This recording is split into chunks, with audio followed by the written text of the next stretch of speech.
Laras kabeh iki apa to sing digoleki yen ora ngapura ing ngapura.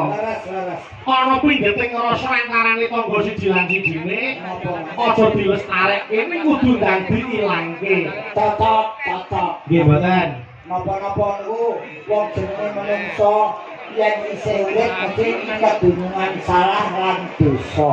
Apes murka lali niku sandangane menungso. Betul. Mula kabeh niku becike tinimbang ngoreksi kekurangane wong liya luwih becik kita introspeksi diri, mawas diri dandangi awake dhewe karep saya becik. Laras Mas, laras. Nggih Mas Gareng. Tidak saling menyalahkan tapi saling memaafkan. Inggih. Awang yo anu napa niku priyayi niku nek ngapura wis atine yo lega, ora ngergeti pikiran, ora marake penyakit. Boten ganjel kan ati. Betul. Nggih. Mas Gareng, menika gandeng bintang tamu akeh banget. Iya mbok siji diaturke. Ditajake Mas. Ayo mesti no. Mumpung iki nggih suasanane sing suasana ngaten iki. Nggih. Nggih, malah pun ngumpul kabeh. Alhamdulillah. Sampun pareng sowan sedayanipun. Nggih. Menika mbak-mbak Waranggono yang sedang naik daun kabeh. Nggih, naik daun bangsa ulut keket dadi naik daun. Ya ora kok ya. Nggih, bakune nembe dipun petang kalian para penonton. Leres. Nggih, Menika anu Mas Gareng aku tak nyuwun tulung sik. sinten Mas? Menika saking panjenengan Bapak Junedi ngatur para warga Kedung Salam minal aidin wal faizin. Banyak salah kami sekeluarga mohon maaf yang sebesar-besarnya. Nggih. Menika ngersakaken lagun Podang Kuning dening Mbak Lintang Kairo. Wah. Iki bukan kamu sing aduh papane. Kok adoh pamane kowe? Aduh asale Kairo. Oh iya. Kairo. Wis lintang saka Kairo sisan. Ulah, tapi kowe betah Nggih, iki. heeh. Iki betah Mbak Lintang, ayo mriki Mbak Lintang Kairo monggo jeneng ngedaki Mas Gareng ini metaran Mas Agil.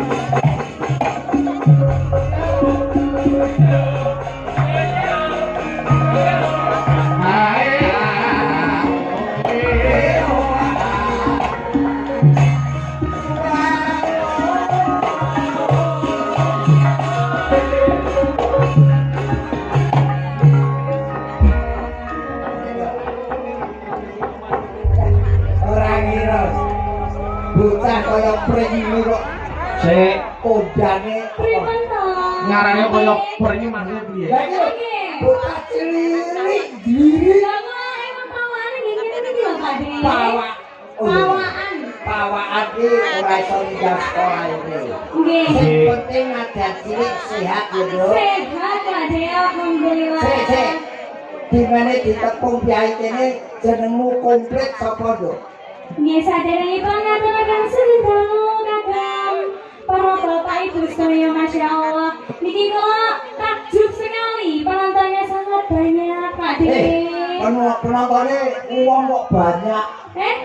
Maksudnya niku Akeh banget niku lho. banget ngono. Lagi ampun banyak. Nggih awet saking mriko wau sampun Iki ora mung saka desa kene, uga desa tetangga padha mirsani bahkan di luar kecamatan pun sami. Saka Blitar enek, saka Surabaya enek, lengkap sana nggih. saka Jember enek. Tapi iki cocok karo Pak Junedi ning gelar tontonan. Amin. Ayo no.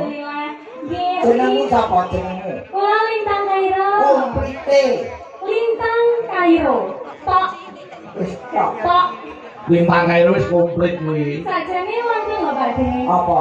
Dulu niku namanya Ubay Lintang Fatmarwari Ngalah Khairun. Panjang kok Pak De? Wis kuwi wae Lintang Kairo wae. Lintang Kairo ta? Sing diwongno angel ora tuwa. Lintang Kairo lintang ki lincah bocahe tanggapane rame. Nah, masa lho Pak De? Lho kok iki kaya amin. Ayo Mbak Lintang iki didongakne leluhur ya kudu amin no. Amin. Kok tembung ora enak. Apa nek salah lho? Didongakne leluhur ki wis podare. Lah niku lak pikiran sampeyan sing kok arep kuwi piyai sepuh sing luhur bebudene ngoten lho. Ngoten lho Pak. Sepuh kok luwur. Nggih. Ora ya padha to Pak. Yo ora beda.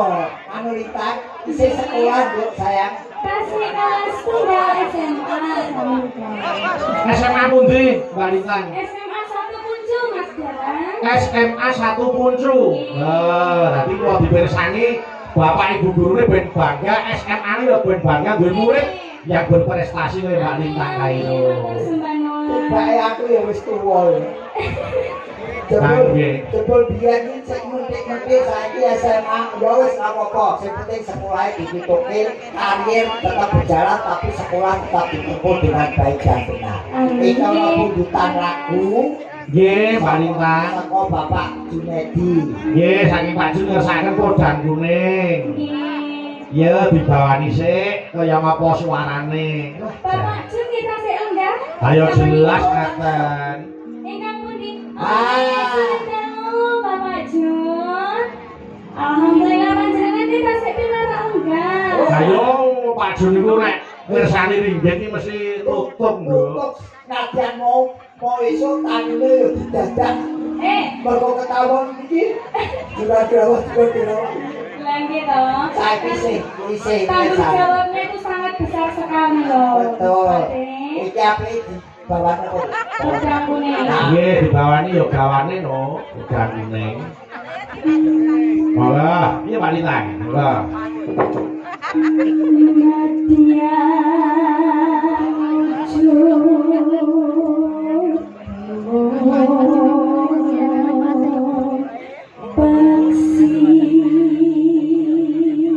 Suarane iso mbok kredit lho.